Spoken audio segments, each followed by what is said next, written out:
L'after ce soir jusqu'à minuit avec Daniel Riolo, Loïc Braillet et Mohamed Bouafsi, avec Mathéo qui est avec nous, notre auditeur ce soir, qui nous accompagne pendant tout l'after. Jérôme Bretagne va nous rejoindre dans quelques instants. Tiens, je vous rappelle aussi que RMC vous envoie assister au Super Bowl avec la personne de votre choix si vous gagnez le championnat du monde de Kikadi qui aura lieu le 15 juin. Vous tentez votre chance dès maintenant en envoyant RMC par SMS au 732-16. Bonne chance à tous. Allez, on parlait du cas N'Golo Kanté. Romain est avec nous au 32-16. Salut Romain.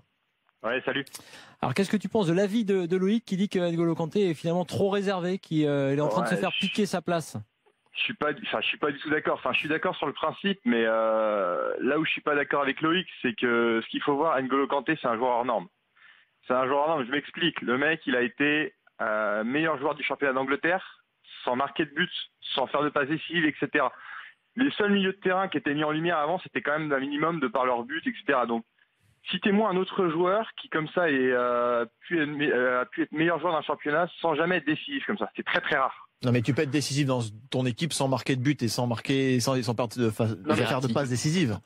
Ce que je veux dire par là, c'est que le fait d'être meilleur joueur de première ligue de par son poste et de par sa position, ça illustre vraiment quelque chose de très fort pour moi. Ouais. Et en plus, donc moi, la solution, ce serait vraiment d'enlever Matuidi. Et vous dites Matuidi, il est régulier. C'est vrai, il est régulier. On n'a pas grand-chose à lui reprocher. Par contre, moi, je trouve rien de choquant enlever Matuidi. Hein. On est d'accord. Ouais, moi, tu me mets pas Pogba, Kanté, en plus Pogba qui retrouverait son côté gauche. Ils sont complémentaires. Enfin, alors, en quoi t'es pas d'accord avec Loïc alors? Oui, on est d'accord. Non, mais moi, ce que je veux dire par là, c'est qu'en fait, ce qui me gêne un petit peu, c'est de dire il a pas sa place à cause de la timidité, etc. Enfin, moi, ce que je vois, c'est que, ça devrait pas être un argument. C'est pas du tout ce qu'a dit Loïc, mais c'est pas grave. Mais on a compris. Bon, alors, Romain, toi, en tout cas, tu penses que Kanté doit être titulaire? 100% d'accord. Oui, d'accord. Et pour être titulaire, Loïc, en gros, il te dit il faut que Kanté sorte un peu du bois, il faut qu'il montre qu'il a envie. Qu'il sorte un peu de sa réserve. En conférence de presse. Non. J'ai bien compris, mais oui, je suis d'accord. Oui, ok. Sur ce point de vue-là, je suis pas en désaccord avec Loïc, mais ce que je veux dire par là, c'est que c'est dommage d'en arriver là pour devoir jouer. Ah oui, mais je te rejoins complètement. Parce que N'Golo Kanté, ça a toujours été quelqu'un de discret. La discrétion, c'est pas forcément un défaut, ça peut aussi être une qualité dans un groupe. Je pense que il est discret dans la ligne, mais je pense que sur un terrain de foot, il a illustré sa combativité, etc. C'est plus le raisonnement, mais c'est plus ça qui me gêne. Mais je pense que de par les choix qui ont été faits par Deschamps précédemment, je pense qu'il jouera très rapidement. Bon, très bien. Après, on peut juste donner la position de Didier Deschamps sur ce dossier. N'Golo Kanté est fatigué, très fatigué après la longue saison avec Chelsea. Il est complètement épuisé. Il avait besoin de souffler. Il n'a pas joué la Coupe d'Europe. Ouais, il avait besoin de souffler contre le Paraguay. Il a joué beaucoup de matchs avec Chelsea. Dans la tête de Didier Deschamps, c'est pas un problème. N'Golo Kanté, c'est-à-dire qu'avoir Matuidi et Paul Pogba, c'est un confort absolu. Et il a conscience de la progression, des efforts incroyables de N'Golo Kanté. L'année prochaine, le milieu de terrain, on sait très bien qu'on est à un an de la Coupe du Monde, que ça aura évolué. Bien sûr. Il y aura plein de nouveautés. Et c'est juste que là, c'est un pragmatique Deschamps. Si l'an prochain, il a envie de prendre à un moment donné, parce que Matuidi est un peu moins bien, Kanté, Pogba, il mettra Kanté, Pogba, et puis Matuidi sera plus là. Daniel, c'est l'heure de ton avis, 21h52 de l'avis tranché de Daniel Riolo. La société d'aujourd'hui, c'est forcément ça. Daniel, t'es dégueulasse, cognon. J'en ai rien à foutre de votre monde où soi-disant on lui serait tombé dessus, Henri. Connard. Bon, je vous préviens, ce sera un peu long. Regarde le chrono quand même, regarde. 5 minutes. 5 minutes 14, ça passe. Mais ce sera bon. Ce sera long et bon. Plus tu fais long, moins on pourra répondre. Donc effectivement. Bon, on répondra, on a le temps après, quoi. Après 22, en plus Jérôme, il sera content. Oui, donc Deschamps, sorte de message en cette fin d'année et à un an de l'échéance Coupe du Monde. Il va y avoir le match contre la Suède.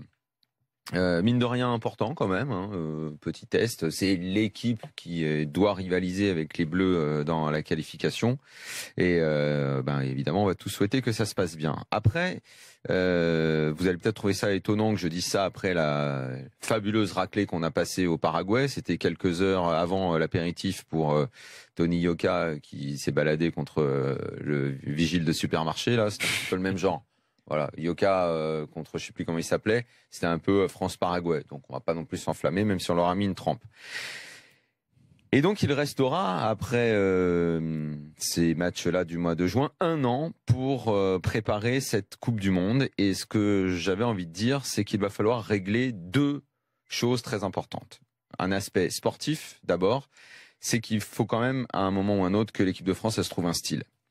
J'espère qu'on ne va pas aller à la Coupe du Monde dans un an, faire les matchs qui vont nous séparer de cette Coupe du Monde sur le mode actuel, à savoir à chaque fois pragmatique. On avance, on voit en fonction de l'adversaire, voilà, sans style. Parce que si c'est pour recommencer, alors on me dit on a fait finale à l'Euro, oui, mais si c'est pour aller à la Coupe du Monde en espérant tomber sur l'Albanie, la Roumanie, je pense qu'ils seront même pas qualifiés, donc ça va être dur. Refaire un match au coup de cul contre l'Allemagne, enfin bref, on connaît tous l'histoire. Non, j'aimerais bien que sportivement il y ait quelque chose qui se dégage, qu'on ait un style, qu'on arrête d'être l'équipe qui attend et qui contre les gros et qui gagne péniblement contre les petits. Mis à part encore une fois la règle contre le Paraguay. Bref, ce serait bien que cette équipe de France elle ait véritablement un style, parce que je pense qu'aujourd'hui elle a des joueurs offensifs de très grand talent. Si l'installation de Mbappé fonctionne, et on a un an pour ça, il n'y a pas de raison que ça se passe mal. On a quand même l'air d'avoir quelque chose qui ressemble à une petite bombe en attaque, et on est capable de l'entourer avec des bons joueurs. Bref, Deschamps, trouve-nous un style, fais-moi plaisir. Le deuxième dossier qu'il va falloir régler, parce que ça aussi, on va pas pouvoir refaire un an comme l'année qu'on vient de passer, à savoir qu'à chaque fois qu'il y a un rassemblement de l'équipe de France, il y ait les mêmes polémiques. Giroud en aura le cul, il l'a dit. Je pense que bientôt on en aura tous marre des débats Benzema, Giroud, genre à chaque fois qu'on doit parler de Benzema, il faut forcément que le pauvre Giroud s'en prenne pas la gueule, comme si les destins des deux étaient liés et que l'un avait piqué la place à l'autre sur un espèce de fond de débat polémique sociétal nauséabond qui commence vraiment à me saouler.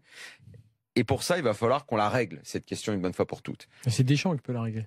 Mais il n'y a que Deschamps qui peut la régler. Bien sûr, on a atteint des niveaux de ridicule ces derniers mois entre la Fédé qui est bidon quand ils vont féliciter Varane et qui font comme si Benzema n'existe pas au Real Madrid, tout ce genre de choses absolument grotesques qui là pour le coup donnent envie de défendre Benzema. Et après, eh bien si on doit respecter la décision de Deschamps, parce que c'est lui le sélectionneur, qu'il a en travers de la gorge les déclarations, qu'il a en travers de la gorge les petits machins qui sont passés sur les réseaux sociaux où il soutient son ami le rappeur, machin. Ok, tu veux plus le voir, mais dis-le une bonne fois pour toutes. Éclaircis-nous ce débat, sort de cette polémique, parce qu'il y en a marre, parce que ça va plomber l'équipe de France jusqu'au bout, jusqu'à la préparation de la Coupe du Monde. On a eu des cas similaires.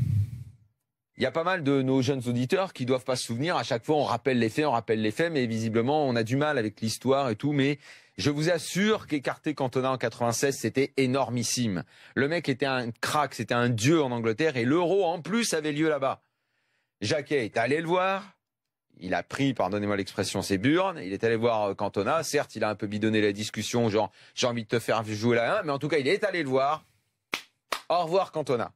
Tu ne joueras plus pour les Bleus. Il y en a plein qui ont trouvé ça triste. L'histoire a été ce qu'elle a été. Voilà. Comme disent beaucoup, rien ne dit qu'on n'aurait pas gagné avec lui. On a gagné sans lui. Mais un mec est allé le voir et il lui a parlé dans les yeux et on a arrêté les polémiques. En 2010, le sélectionneur qui était aux commandes de l'équipe de France à ce moment-là, lui aussi devait faire un voyage à l'étranger.